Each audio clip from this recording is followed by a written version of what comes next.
रात का सन्नाटा था। मक्के की गलियां खामोश थी, मगर कुरैश के दिल नफरत से भड़क रहे थे। उन्होंने फैसला कर लिया था कि नबी करीम सल्लल्लाहु अलैहि वसल्लम को शहीद कर दिया जाए। इसी रात अल्लाह के हुक्म से हिजरत का सफर शुरू हुआ। नबी करीम सल्लल्लाहु अलैहि वसल्लम के साथ थे आपके जानिसार साथी हजरत अबू बकर सिद्दीक रजी अल्लाह अन्हु। ये दोनों सीधा मदीना नहीं गए, बल्कि मक्के के जनूब में वाक़े एक पहाड़ी की तरफ बढ़े, जबल थौर, और वहां पर मौजूद एक छोटी सी गार में पनाह ली। कुरैश के कदमों की आवाजें करीब आती जा रही थी। दुश्मन गार के दिहाने तक पहुंच चुके थे।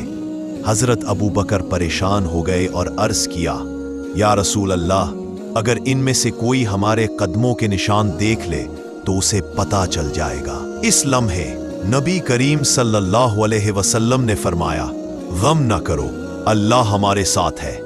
अल्लाह की कुदरत देखिए। गार के मुन्हा पर एक मकड़ी ने जाला बुन दिया और कबूतरी ने वहीं अंडे दे दिए। कुरैश ने देखा और कहने लगे, यहां कोई नहीं हो सकता, क्योंकि अंडे और मकड़ी का जाला सही सलामत है।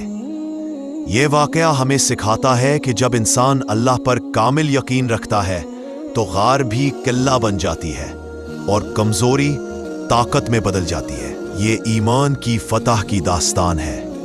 अल्लाह ताला हमें नबी पाक सल्लल्लाहु अलैहि वसल्लम की तालीमात पर चलना नसीब फरमाए।